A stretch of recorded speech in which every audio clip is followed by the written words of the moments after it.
હર મહાદેવ. શ્રી શિવ મહાપુરાણમાં આપ સૌનું હાર્દિક સ્વાગત છે. આજે આપણે રુદ્ર સંહિતાના સતીખંડમાં વિષ્ણુનો પશ્ચાતાપથી શ્રવણ કરીશું. અધ્યાય 35. જ્યાં પૂજ્યનો અસત્કાર થાય છે ત્યાં દારિદ્ર્ય, મરણ તથા ભયનો સામનો અવશ્ય કરવો પડે છે. દક્ષ બોલ્યા, હે દેવદેવ, હે હરે, હે વિષ્ણુ, હે દીનબંધુ, હે કૃપાસાગર, મારી રક્ષા આ યજ્ઞમાં જેમ તમારાથી થાય તેમ કરવી જોઈએ. આપ યજ્ઞના રક્ષક સાક્ષાત યજ્ઞાત્મા રૂપે છો. હે પ્રભુ, એવી કૃપા કરો કે જેથી યજ્ઞનો ભંગ ન થાય. હરિ બોલ્યા, હે દક્ષ, તમે તત્વથી મારું વચન સાંભળો. હું તે સર્વથા તમારા હિતનું કહું છું. હે દક્ષ, તમે સર્વના અધીશ્વર શંકર પરમાત્માના તત્વને નહીં જાણી તેમનો નિરાદર કર્યો. જ્યાં પૂજ્યનો અસત્કાર થાય છે ત્યાં દારિદ્ર્ય, મરણ તથા ભય આ ત્રણેય વાતો હોય છે. શિવને માન્ય ન કરવાથી મહાભય ઉપસ્થિત થાય છે. તમારી દુર્નીતિથી જ આ સમયે અમારા કોઈનો પણ પ્રભાવ રહેશે નહીં. વિષ્ણુના આ વચન સાંભળી દક્ષને અત્યંત ચિંતા થઈ. આ વખતે મહાસેના સહિત રુદ્રથી પ્રેરણા કરાયેલ ગણનાયક વીરભદ્ર ત્યાં આવ્યા. આ ગણ અસંખ્ય સિંહનાદ કરવા લાગ્યા. સેનાનો ઉદ્યોગ જોઈ દક્ષનું મસ્તક નીચું થઈ ગયું. તે વિષ્ણુ આગળ દંડની માફક નીચે પડ્યો તથા પોતાની સ્ત્રી સહિત કહેવા લાગ્યો, આપના જ બળ વડે મેં આ મહાન યજ્ઞનો આરંભ કર્યો છે. હે પ્રભુ વિષ્ણુ, મારા યજ્ઞની તમારી રક્ષા કરવી જોઈએ. દક્ષના આ વચન સાંભળી વિષ્ણુ અત્યંત દીન થઈ ગયા. દક્ષને સમજાવતા બોલ્યા, હે દક્ષ, હું તમારા યજ્ઞની રક્ષા કરીશ, કારણ કે ધર્મનું પાલન કરવું તે મારું પ્રણ છે. હે દક્ષ, તમારી રક્ષા કરવી તે પણ એક દુર્મતિ છે. હે દક્ષ, હવે આ ઉપદ્રવના નિવારણમાં મારું સામર્થ્ય નથી. વળી શપથનું ઉલ્લંઘન કરવાથી હું શિવદ્રોહી થયો. ત્રણેય કાળમાં શંકરના દ્રોહીને સુખ મળતું નથી. સુદર્શન ચક્ર પણ તેના પર પ્રહાર કરી શકે એમ નથી, કારણ કે આ શૈવ ચક્ર સઘળા અશૈવ પર ચાલે છે. આ શિવનું ચક્ર વીરભદ્ર વિના પણ એમને એમ શિવની પાસે ચાલ્યું જશે. ખેદની વાત છે કે અમારો તથા તમારો આ સમયે નાશ આવી પહોંચ્યો છે. જે શંકરનો દ્રોહી હોય તેની ત્રણેય લોકમાં કોણ રક્ષા કરી શકે એમ છે. સ્વર્ગ, ભૂમિ, પાતાળ કોઈ પણ સ્થળે વીરભદ્રના શસ્ત્રો જઈ શકે એમ છે. ત્રણ શૂલવાળા ભગવાન શંકરના જેટલા ગણો છે તે સર્વની શક્તિ નિશ્ચયપૂર્વક એટલી જ છે. કાશીમાં શિવની આજ્ઞાથી કાળ ભૈરવીએ લીલા માત્રથી પોતાના નખથી બ્રહ્માનું પાંચમું શેર છેદી નાખ્યું હતું. વિષ્ણુ અત્યંત વ્યાકુળ મુખ કરી ઊભા રહ્યા. અહીં વીરભદ્ર પણ યજ્ઞ મંડપમાં આવી ઊભો રહ્યો. ગોવિંદ આ રીતે કહેતા હતા એટલામાં સઘળો સેનાસાગર ત્યાં આવી ઊભો રહ્યો. દેવોએ વીરભદ્ર સહિત આ સર્વ સેનાને જોઈ. શ્રી શિવ મહાપુરાણ અંતર્ગત રુદ્ર સંહિતા સતીખંડમાં વિષ્ણુનો પશ્ચાતાપ નામનો 35મો અધ્યાય. અત્રે શ્રી હર મહાદેવ. વિષ્ણુ તથા વીરભદ્રનો સંવાદ. બ્રહ્મા બોલ્યા, આ સમયે ઇન્દ્ર વીરભદ્ર સાથે યુદ્ધ કરવા વજ્ર હાથમાં લઈ દેવો સહિત તે તૈયાર થયો. હાથી પર ઇન્દ્ર, મેઢા પર અગ્નિ, મહિષ પર યમ, પ્રેત પર નિરુતિ, મકર પર વરુણ, મૃગ પર વાયુ તથા પુષ્પક પર કુબેર ચડી યુદ્ધની તૈયારી કરવા લાગ્યા. દક્ષ ઇન્દ્રની પાસે આવી બોલ્યો, આપના ભરોસા પર મેં આ મહાયજ્ઞનો આરંભ કર્યો છે. આ સત્કર્મની સિદ્ધિ માટે આપ જ મહાનુભાવ પ્રમાણરૂપે છો. દક્ષના આ વચન સાંભળી ઇન્દ્ર સહિત સર્વેય દેવો યુદ્ધ કરવા માટે ચાલ્યા. દેવો તથા ગણોનો ભયંકર સંગ્રામ થયો. તીક્ષ્ણ તોમર તથા નારાજથી તેઓ પરસ્પર યુદ્ધ કરવા લાગ્યા. હે મુનિશ્રેષ્ઠ, ભૃગુના મંત્રબળથી ઇન્દ્રાદિ સઘળા લોકપાળોએ શિવના ગણોને છેદન કરી નાખ્યા. યજ્ઞ કરનારા ભૃગુએ સર્વનું ઉચ્ચાટન કર્યું. ભૂત, પ્રેત તથા પિશાચોને જોઈ વીરભદ્રે ક્રોધ કરીને તેમને પાછળ મૂક્યા. મહાબળવાન વીરભદ્રે વૃષભ પર બેસી ત્રિશૂળ હાથમાં લઈ દેવોને પાડવાનો આરંભ કર્યો. દેવો, યક્ષો, સાધ્ય, ગુહ્યકો, ચારણો શૂળાઘાતથી પડ્યા. કેટલાકના ખડક વડે 2 વિભાગ કરી દીધા. કેટલાક પર મુગ્દળનો પ્રારંભ કર્યો. બીજા ગણોના શસ્ત્રથી પણ આ દેવો છિન્ન ભિન્ન થઈ ગયા. આ રીતે દેવો પરાજિત થઈ પરસ્પર એકબીજાનો ત્યાગ કરી પલાયમાન થઈ ગયા. ઇન્દ્ર આદિ સર્વદેવો સંગ્રામ સ્થળે એકઠા થયા તથા અત્યંત નમ્રતાથી બૃહસ્પતિને પૂછવા લાગ્યા, હે ગુરુ, હે બૃહસ્પતિ, હે તાત, હે મહાપંડિત, હે દયાના સાગર, અમને એવો ઉપાય કહો કે જેથી અમારો જય થાય. બૃહસ્પતિ શંકરનું સ્મરણ કરી ઇન્દ્રને કહેવા લાગ્યા, પહેલાં વિષ્ણુએ જે કહ્યું હતું તે જ થયું. ઇન્દ્ર, હું હવે સર્વને કહું છું, તે તમે સાવધાન થઈ સાંભળો. સર્વકર્મના રૂપને આપનારા જે ઈશ્વર છે, વેદોયુક્ત સર્વશાસ્ત્રો તેના વિના કશા કામના નથી. હે ઇન્દ્ર, તમે મૂર્ખતાને વશ થઈ શું પરાક્રમ કરી શકવાના હતા? આ રુદ્રના કોપવાળા ગણો અવશ્ય વિઘ્ન કરશે. સર્વદેવો બૃહસ્પતિના વચન સાંભળી ચિંતા કરવા લાગ્યા. મહાવીર વીરભદ્રે ક્રોધપૂર્વક સઘળા ઇન્દ્રાદિ લોકપાળોને કહ્યું, તમે મૂર્ખતાથી આ યજ્ઞમાં આવ્યા છો. હવે તમે મારી પાસે આવો, હું તમને તેનું ફળ ચખાડીશ. વીરભદ્ર તીક્ષ્ણ પ્રહાર કરવા લાગ્યો ત્યારે ઇન્દ્રાદિ બધા દેવો સર્વ દિશાઓમાં નાસવા લાગ્યા. એ વખતે વીરભદ્ર ગણ સહિત યજ્ઞસ્થળમાં આવ્યો. સમસ્ત ઋષિઓ વિષ્ણુની પાસે આવી બોલ્યા, હે રમાનાથ, આપ દક્ષના યજ્ઞની રક્ષા કરો. આપ વિના બીજો કોઈ રક્ષક નથી. વિષ્ણુ આ રીતે આ સઘળાના વચન સાંભળી વીરભદ્ર સાથે ભયના માર્યા યુદ્ધની ઈચ્છા કરવા લાગ્યા. 4 ભુજાને ધારણ કરી હાથમાં સુદર્શન ચક્ર લઈ મહાબળવાન દેવોને સાથે લઈ યજ્ઞસ્થાનમાંથી તે બહાર નીકળ્યા. વીરભદ્રે વિષ્ણુને જોતાં જ ભૃગુટી ચઢાવી તથા મુખ વાંકું કર્યું. વીરભદ્રે કહ્યું, હે વિષ્ણુ, તમે મહાદેવના શપથનું ઉલ્લંઘન કર્યું. તમારું ચિત્ત આવું કેમ થયું? તમે અભિમાન શા માટે કર્યું? જે કાંઈ સતીએ કર્યું તે શું તમે નહીં જોયું? જે દધીચે કહ્યું તે તમે નહીં સાંભળ્યું? હે હરિ, ત્રિશૂળથી હું તમારી છાતી વિદીર્ણ કરીશ. જો તમારો કોઈ રક્ષક હોય તો તેને તમારી સમીપ લાવો. હે હરિ, તમે મહેશથી વિમુખ કેમ થયા? વિષ્ણુ બોલ્યા, હે વીરભદ્ર, સુણો, હું તમને તત્વથી કહું છું. હું શંકરનો સેવક છું. મને તમે રુદ્રથી વિમુખ જાણો નહીં. આ દક્ષ યજ્ઞને માટે વારંવાર પ્રાર્થના કરી હતી. આ કર્મનિષ્ઠ તો છે, પણ તેને મૂર્ખતા કરી. હું ભક્તને પરાધીન છું. હે તાત, દક્ષ મારો ભક્ત છે, તેથી હું આ યજ્ઞમાં આવ્યો. હે રુદ્ર, તમે મારી પ્રતિજ્ઞાને સાંભળો. તમે રુદ્રના તેજથી ઉત્પન્ન થયા છો તથા પ્રભુ પ્રતાપના સ્થાન રૂપે છો. હું તમને તથા તમે મને નિવારણ કરો. જે થવાનું હશે તે થશે. હું પરાક્રમ કરીશ. વીરભદ્ર બોલ્યા, હું મારા પ્રભુના પ્રિય જાણી તમારા પર પ્રસન્ન છું. હે મહાપ્રભુ, તમારા ભાવની પરીક્ષા માટે જ મેં તમને આ વચન કહ્યા હતા. આ સમયે જે હું વિચારથી કહું છું તે તમે સાંભળો. જેવા શિવ તેવા તમે, જેવા તમે તેવા જ શિવ છે.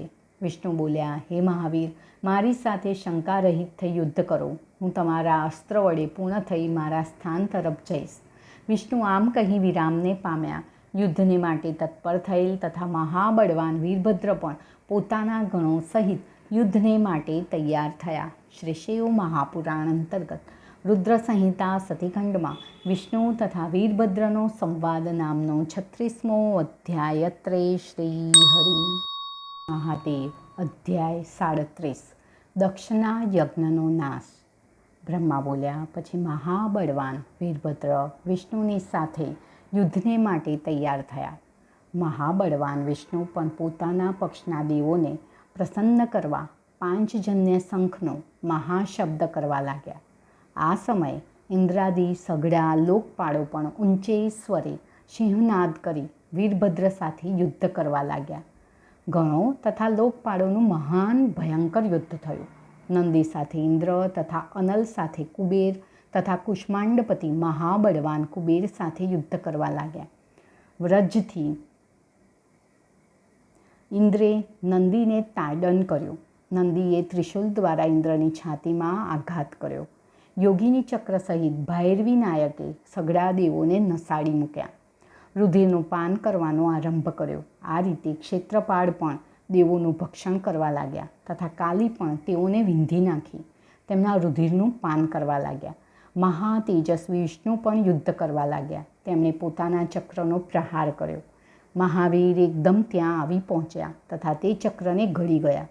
વિષ્ણુએ આ ચક્રને ગ્રસિત થયેલ જોઈ તેનું મુખ પકડી તે ચક્રને બહાર કાઢ્યું.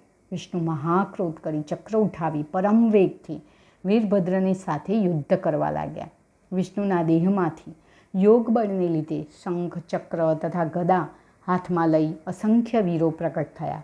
તે સઘળાઓ વિષ્ણુની સમાન મહાબળવાન અનેક પ્રકારના આયુધો ધારણ કરી વીરભદ્ર સાથે યુદ્ધ કરવા લાગ્યા. વીરભદ્રે શંકરનું સ્મરણ કરી તે સર્વને શૂળ વડે ભસ્મ કરી નાખ્યા. વીરભદ્રે પોતાના ત્રિશૂલથી વિષ્ણુને યુદ્ધમાં પ્રહાર કર્યો. આઘાતથી એકદમ પુરુષોત્તમ ભગવાન તાડિત થયા. હે મુનિ, હરિયા આઘાતથી મૂર્છિત થઈ પૃથ્વી પર પડ્યા. ક્રોધ વડે લાલ નેત્ર કરી મહાપ્રભુ ફરી ઉઠ્યા તથા ક્રોધ કરી ચક્ર ઉઠાવી મારવા તૈયાર થયા. વીરભદ્ર શિવપ્રભુએ કાલાદિત્યની સમાન કાંતિમાન આ ચક્રને સ્તંભિત કરી દીધું. હે નારદ, જ્યારે વિષ્ણુને વીરભદ્રે સ્તંભિત કર્યા ત્યારે યજ્ઞના મંત્રથી સ્તંભન મુક્ત થયું. સારડંગ ધનુષધારી પોતાનું ધનુષ ઉઠાવ્યો તથા તે પર બાણ ચડાવ્યું. વીરભદ્રે તેને 3 પ્રકારે છેદન કરી નાખ્યું. મેં તથા સરસ્વતીએ વિષ્ણુને સમજ પાડી અને વીરભદ્રને અસહ્ય કાંતિવાળા જાણી અંતર્ધ્યાન થવાની ઈચ્છા કરી. વિષ્ણુ ભગવાન પોતાના સ્વામી શંકરનું સ્મરણ કરી પોતાના ગણો સહિત પોતાના લોકમાં ચાલી નીકળ્યા. હું પણ પુત્ર શોકથી પીડિત થઈ સત્યલોક પ્રતિ ચાલ્યો ગયો. જ્યારે હું તથા વિષ્ણુ ત્યાંથી ચાલ્યા ગયા ત્યારે વીરભદ્રે યજ્ઞના સઘળા દેવતાઓ તથા મુનિઓને જીતી લીધા. મહાભયભીત થઈ મૃગનું રૂપ ધારણ કરી આકાશ માર્ગે યક્ષ દોડવા લાગ્યો ત્યારે વીરભદ્રે તેનું શિર છેદી નાખ્યું. મહાવીરે મુનિઓના શિર પર પોતાના ચરણનો પ્રહાર કર્યો. પ્રતાપી વીરભદ્રે મુખ્ય દેવ તથા મુનિઓને વિદીર્ણ કરી ક્રોધયુક્ત સર્પરાજની સમાન શાંત થયા નહીં. વીરભદ્રે ભૃગુને દબાવી તેની છાતી પર પગ રાખી તેની દાઢી ઉખેડી નાખી. નંદીએ ક્રોધ કરી ભગદેવતાના નેત્ર કાઢી નાખ્યા. દક્ષને લઈ તેની શંકરની નિંદા કરી તેથી તેમની આંખ ઉખાડી નાખવામાં આવી. સ્વધા, સ્વાહા, દક્ષિણા, મંત્ર તથા તંત્ર જે કંઈ હતા તે સર્વને ગણના નાયકોએ પ્રહાર કર્યો. ગણોએ ક્રુદ્ધ કરી વિતા નાગની પર નરકની વૃષ્ટિ કરી. દક્ષ ભયથી અંતર્વેદીમાં ભરાઈ બેઠો. વીરભદ્ર દક્ષને ત્યાંથી લઈ આવ્યો. વીરભદ્રે તેના હૃદયમાં ચરણ રાખી હાથ વડે તેનું શિર ખેંચી કાઢ્યું. શંકરના વેરી દુષ્ટ દક્ષનું મસ્તક મહાગણ વીરભદ્રે અગ્નિકુંડમાં નાખી દીધું. વીરભદ્રે દક્ષ આદિ સગડાને ભસ્મ કરી 3 જગતને પૂર્ણ કરવા મહા અટ્ટહાસ્ય કર્યું. વીરભદ્ર પર નંદનવનના પુષ્પની વૃષ્ટિ થવા લાગી. તે વીર કૈલાસ પર્વત પર ગયો અને સૂર્યની માફક સઘળું અંધકાર દૂર કર્યું. સંતુષ્ટ થયેલા પરમેશ્વરે વીરભદ્રને કૃતકૃત્ય થયેલો જોઈ ગણેશ્વર કરી સ્થાપ્યો. શ્રી શિવ મહાપુરાણ અંતર્ગત રુદ્ર સંહિતા સતીખંડમાં દક્ષના યજ્ઞનો નાશ નામનો 37મો અધ્યાય. અત્રે શ્રી હરિ હર મહાદેવ. અધ્યાય 38. બ્રહ્મત્વની શ્રેષ્ઠતાનો વાદ. સુત કહેવા લાગ્યા, મહાબુદ્ધિમાન વિધાતાના આ વચન સાંભળે દ્વિજોત્તમ નારદ પ્રેમથી વિસ્મિત થઈ પૂછવા લાગ્યા, હે બ્રહ્મા, શિવ વિના વિષ્ણુ દક્ષના યજ્ઞમાં કેમ ચાલ્યા ગયા? શું હરિશંકરનું પ્રલય સમાન પરાક્રમ જાણતા નહોતા? હે પ્રભુ, ચિત્તમાં ઉત્સાહને કરનારા શંકરના ચરિત્રને આપ કહો. બ્રહ્મા બોલ્યા, હે દ્વિજ શ્રેષ્ઠ, દધીચીના શાપથી હરિનું જ્ઞાન ભ્રષ્ટ થઈ ગયું હતું. આથી દક્ષને સહાય કરવા તે દક્ષના યજ્ઞમાં આવ્યા હતા. એક મહાતેજસ્વી ક્ષુભ નામે રાજા હતો. તે મહાતેજસ્વી તથા દધીચીનો મિત્ર થતો હતો. તપના પ્રસંગથી ક્ષુભ તથા દધીચીનો વિવાદ થયો. શિવના ભક્ત દધીચે કહ્યું કે બ્રાહ્મણ 3 વર્ણમાં શ્રેષ્ઠ છે. ક્ષુભ બોલ્યા, રાજાઓ 8 લોકપાળનું શરીર ધારણ કરે છે, માટે વર્ણાશ્રમના પ્રતિરૂપ રાજા પરમ શ્રેષ્ઠ છે. રાજાનો કદી પણ નિરાદર કરવો જોઈએ નહીં. ક્ષુના આ વચન સાંભળી મુનિએ રાજા પર અત્યંત ક્રોધ કર્યો. મહાતેજસ્વી દધીચે પોતાના ગૌરવથી મહાક્રોધ કરી ડાબા હાથની મૂકી ક્ષુના મસ્તક પર મારી. ક્ષુએ તાંડિત થવાથી દધીચી પર વજ્રનો પ્રહાર કર્યો. ભાર્ગવ દધીચી આ વજ્રથી તાંડિત થઈ પૃથ્વી પર પડી ગયા તથા ભાર્ગવે રાજાને માટે શુક્રનું સ્મરણ કર્યું. શુક્રે આવી ક્ષુએ કરેલા પ્રહારનું સંધાન કરી ઠીક કરી દીધું. શુક્ર શિવના ભક્તમાં અગ્રણી તથા મૃત્યુંજય વિદ્યાના પ્રવર્તક છે. મહામૃત્યુંજય મંત્ર આપતા શુક્ર બોલ્યા, હે તાત દધીચી, સર્વેશ્વર શંકરનું પૂજન કરી મહામૃત્યુંજય વૈદિક મંત્ર હું તમને આપું છું, તે તમે ગ્રહણ કરો. હે દ્વિજોત્તમ, તેમનામાંથી પુરુષ તથા પ્રકૃતિની વૃદ્ધિ થાય છે. હે સુવ્રત, મહાદાદી વિશેષના અંત સુધી તેઓ વિકલ્પ સ્વરૂપે છે. એ મહામુનિ, વિષ્ણુ તથા મહામુનિઓના પણ તે પિતા મહારૂપ છે. તે દેવોની ઇન્દ્રિયોને પણ પુષ્ટિ કરે છે. આ કારણથી તેમને પુષ્ટિવર્ધન રૂપે કહેવામાં આવે છે. આ દેવ શંકર સમીપ મૃત્યુંજય મંત્રનો જાપ કરનારને મૃત્યુનો ભય રહેતો નથી. જો કોઈ ધ્યાન કરી મંત્ર જપશે તો શંકરના પ્રભાવથી તેને મંત્ર સિદ્ધ થશે. 2 કમર સમાન હાથ વડે ઘડાને ઉચકી મસ્તક પર જળનું સિંચન કરનારા, 2 હાથ વડે પોતાના ખોળામાં ધડને રાખનારા, રુદ્રાક્ષની માળા, મૃગ તથા કમળને હાથમાં લેનારા, શિર પર રહેલ ચંદ્રમામાંથી નીકળતા અમૃત વડે ભીના શરીરવાળા, 3 નેત્રવાળા ભવાની સહિત શંકરનું હું સ્મરણ કરું છું. આ રીતે દધીચીને શુક્રાચાર્યે ઉપદેશ કરી શંકરનું સ્મરણ કરતા પોતાના સ્થળ તરફ ગયા. દધીચીએ મહાપ્રીતિથી મહામૃત્યુંજયના આરાધનાથી શંકરનું સ્મરણ કર્યું. શંકર મંત્રથી પ્રસન્ન થઈ મહામુનિ સમક્ષ પ્રગટ થયા. મહામુનિ પ્રણામ કરી હાથ જોડી સ્તુતિ કરવા લાગ્યા. શંકર પરમ પ્રસન્ન થયા. પ્રસન્ન ચિત્ત વડે વરદાન માંગવા કહ્યું. દધીચી બોલ્યા, હે દેવદેવ, હે મહાદેવ, આપ મને 3 વરદાન આપો. મારા હાડકાં વજ્ર સમાન થઈ જાય, હું સર્વથી અવધ્ય થાઉં તથા સર્વથા દીન થાઉં નહીં. તથાસ્તુ કહી શંકરે તેમને 3 વરદાન આપ્યા. મુનિક્ષુના સ્થાન પ્રતિ ગયા. ત્યાં જઈ રાજાના મસ્તક પર ચરણનો પ્રહાર કર્યો. પછી રાજાએ દધીચીની છાતીમાં વજ્રનો પ્રહાર કર્યો. વજ્ર લાગવા છતાં મહાત્મા દધીચીને જરા પણ હાનિ થઈ નહીં. ક્ષુ અત્યંત વિસ્મય પામ્યો. તેને નારાયણનું વનમાં જઈ આરાધન કર્યું કે મૃત્યુંજયના સેવકરૂપ દધીચી મારાથી પરાસ્ત થાય. ભગવાન તેના તપથી સંતુષ્ટ થયા તથા પોતાનું દિવ્ય દર્શન તેને કરાવ્યું. ક્ષુ સ્તુતિ કરવા લાગ્યો. દેવો સહિત તેનું પૂજન કરી તથા અજેય એવા ઈશ્વરની સ્તુતિ કરી ભક્તિપૂર્વક પ્રેમથી પ્રણામ કરી રાજા બોલ્યા, હે ભગવાન, દધીચી નામનો બ્રાહ્મણ પ્રથમ મારો મિત્ર જ હતો. તે શંકરના પ્રભાવથી હાલ સદા અવધ્ય છે. તેણે મૃત્યુંજય રૂપ તથા અનામય રૂપ શંકર ભગવાનની આરાધના કરી છે. તેણે મારા શિર પર ડાબા ચરણનો પ્રહાર કર્યો.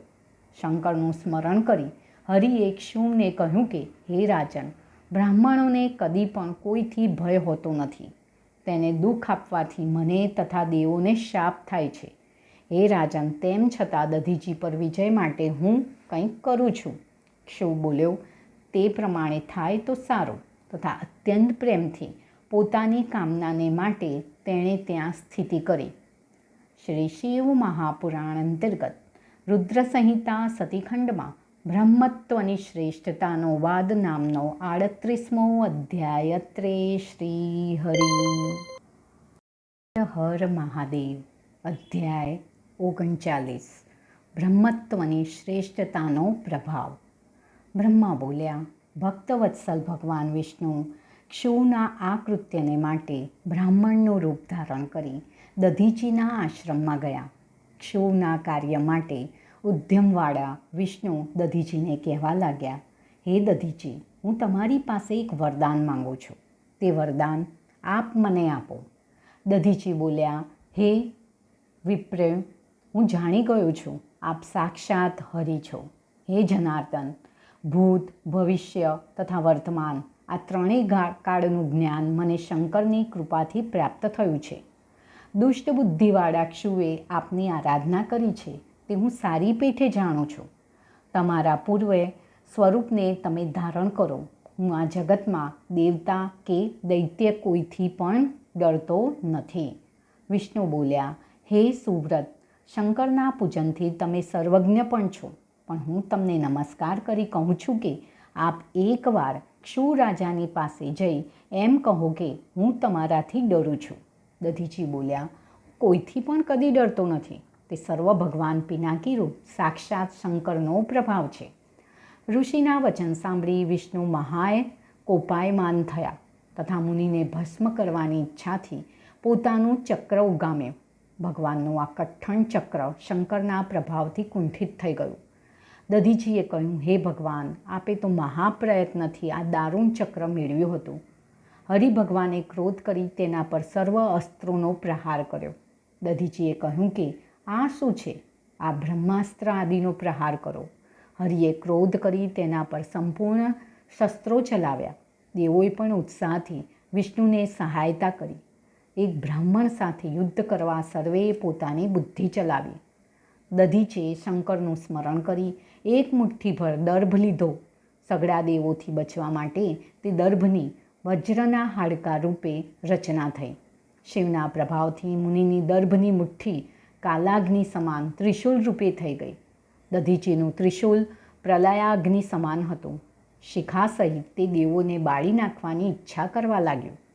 દેવોએ અનેક અસ્ત્રો છોડ્યા. સર્વેએ દધીચી ઋષિના શૂળને પ્રણામ કર્યા. પોતાનું પરાક્રમ નાશ પામવાથી સર્વદેવો નાસી જવા લાગ્યા. કેવળ હરિ જ ત્યાં ઊભા રહ્યા. વિષ્ણુએ પોતાના દેહમાંથી પોતાના સમાન દિવ્ય લક્ષણવાળા હજારો ગણોને પ્રગટ કર્યા. દધીચીએ આ સર્વને ભસ્મ કરી નાખ્યા. હરિએ દધીચી ઋષિને વિસ્મય પ્રગટ કરવા મહામાયાને આશ્રિત થઈ જલ્દી વિશ્વમૂર્તિ ધારણ કરી. દધીચીએ આ સમયે વિષ્ણુના શરીરમાં દેવો તથા હજારો જીવોનું દર્શન કર્યું. દધીચી ઋષિએ વિષ્ણુને કહ્યું, હે મહાબાહો, તમે માયાનો ત્યાગ કરો. હે માધવ, હું તમને દિવ્ય દ્રષ્ટિ આપું છું. તમે સાવધાન થઈ મારામાં બ્રહ્મા તથા ઇન્દ્ર સહિત સર્વ જગત જુઓ. બ્રહ્મા બોલ્યા, વિષ્ણુએ મુનિ પર અત્યંત કોપ કર્યો. આ સમયે મારા સંઘને લીધે ક્ષુ ત્યાં આવ્યા. આ બ્રાહ્મણ જીતાશે નહીં એમ મેં કહ્યું. વિષ્ણુએ મુનિરાજની સમીપ જઈ પ્રણામ કર્યા. ક્ષુ પણ મહાદીન થઈ વ્યાકુળ થઈ પ્રણામ કરી દધીચીની પ્રાર્થના કરવા લાગ્યો. ક્ષુ બોલ્યો, હે શિવ ભક્તિઓમાં શિરોમણી, આપ પ્રસન્ન થાઓ. હે પરમેશાન, તમે પ્રસન્ન થાઓ. રાજા તથા સઘળા દેવતાના વચન સાંભળી તપસ્વી દધીચીએ સર્વના પર કૃપા કરી. પણ વિષ્ણુ આદિને જોઈ મુનિને અત્યંત ક્રોધ ચડ્યો. હૃદયમાં શંકરનું સ્મરણ કરી ઋષિએ વિષ્ણુ તથા દેવોને શાપ આપ્યો. ઇન્દ્રાદિ દેવ તથા મુનીશ્વરો સહિત વિષ્ણુ પોતાના ગણો સહિત રુદ્રના કોપાગ્નિથી એકવાર બળી જશે. ક્ષુને જોઈ મુનિએ કહ્યું, હે રાજેન્દ્ર, આપે જાણવું કે બ્રાહ્મણ તથા દેવ રાજાથી પણ પૂજ્ય છે. હે રાજન, બ્રાહ્મણ જ બળવાન તથા સમર્થ હોય છે. આ રીતે સ્પષ્ટ કરી ઋષિએ પોતાના આશ્રમ પ્રતિ પ્રવેશ કર્યો. દધીચીને પ્રણામ કરી ક્ષુ વિષ્ણુ આદિ દેવો સાથે પોતાના લોક પ્રતિ ગયો. આ સ્થાન થાનેશ્વર નામના તીર્થ રૂપે થયું. ક્ષુ તથા દધીચીના વાદનું નિત્ય કીર્તન કરે છે. તે અકાળ મૃત્યુને જીતી અંતે બ્રહ્મલોકમાં જાય છે. આનું કીર્તન કરી યુદ્ધમાં પ્રવેશનારને મૃત્યુનો ભય રહેતો નથી. તે વિજયી થાય છે. શ્રી શિવ મહાપુરાણ અંતર્ગત રુદ્ર સંહિતા સતીખંડમાં બ્રહ્મત્વની શ્રેષ્ઠતાનો પ્રભાવ નામનો 39મો અધ્યાય. અત્રે શ્રી હરિ. હર હર મહાદેવ. અધ્યાય 40. બ્રહ્માદિનું શિવ સમીપ આગમન. નારદ બોલ્યા, હે મહાભાગ બ્રહ્મા, હે શિવ તત્વના પ્રવૃત્ત કરનારા, આપે આ મહાઅદ્ભુત પરમ મનોહર શિવની લીલા મને સંભળાવી. જે સમયે વીરભદ્રે દક્ષના યજ્ઞનો વિનાશ કર્યો તથા કૈલાસ ચાલ્યા ગયા તે સમયે શું થયું? બ્રહ્મા બોલ્યા, સઘળા દેવો પરાજિત થઈ છિન્ન ભિન્ન અંગવાળા થઈ મારા લોક પ્રતિ આવ્યા. મારી અત્યંત સ્તુતિ કરી. ભક્તિથી વિષ્ણુનું સ્મરણ કરવાથી મને યથોચિત જ્ઞાન મળ્યું. દેવો તથા મુનિઓને સાથે લઈ હું વિષ્ણુલોક પ્રતિ ગયો. મેં તેમને સઘળું દુઃખ નિવેદન કર્યું. વિષ્ણુ બોલ્યા, જો તેજસ્વીનો અપરાધ થાય તો તેને માટે નમ્રતા ભૂષણ નથી, પણ અપરાધી પર ક્ષમા એ જ મોટા પુરુષનું ભૂષણ છે. શિવ સ્વરૂપ પરમેશ્વરનો સર્વદેવોએ અપરાધ કર્યો છે. તમે શુદ્ધ ચિત્તથી ભગવાન શંકરને પ્રસન્ન કરો તથા શિવના ચરણ કમળને પકડશો તો તે પ્રસન્ન થશે. હે બ્રહ્મા, સર્વ સાથે હું પણ કૈલાસ આવું છું. વળી મારો અપરાધ શિવ પાસે ક્ષમા કરાવો. ભગવાન વિષ્ણુ દેવ, મુનિ તથા પ્રજાપતિઓ સહિત શિવના કૈલાસ પર્વત પર ગયા. કૈલાસ નામના શિવના પ્રિય પર્વતને જોઈ વિષ્ણુ આદિ દેવો તથા સઘળા મુનીશ્વરો વિસ્મયને પામ્યા. યજ્ઞેશ્વરની પુરી તથા સુગંધવાળા વનને છોડી દેવો આગળ વધ્યા. ત્યાં તેઓએ શિવનો વડ જોયો. મનોહર તથા શ્રેષ્ઠ તે સ્થાન હતો. વૃક્ષ નીચે બેઠેલા શંકરને દેવોએ જોયા. કુશના આસન પર બેઠેલા તથા સર્વ કોઈને ઉપદેશ સંભળાવતા મહાદેવ ત્યાં જોવામાં આવ્યા. તેમણે પોતાની જમણી જાંઘ પર ડાબું ચરણ નાખ્યું હતું. તેમણે પહોંચી તથા હાથમાં રુદ્રાક્ષની માળા ધારણ કરી હતી. દેવોએ શિવના ચરણમાં પ્રણામ કર્યા. ત્યારે લોકની સદ્ગતિરૂપ શિવે વિષ્ણુ તથા કશ્યપને પ્રણામ કર્યા. સૂર, સિદ્ધ, ગણાધીશ તથા મહર્ષિઓ તેમને નમસ્કાર કરતા હતા. તેમને આદરપૂર્વક વિષ્ણુ તથા દેવો સાથે સંભાષણ કર્યું. શ્રી શિવ મહાપુરાણ અંતર્ગત રુદ્ર સંહિતા સતીખંડમાં બ્રહ્માદિનું શિવ સમીપ આગમન નામનો 40મો અધ્યાય. શ્રી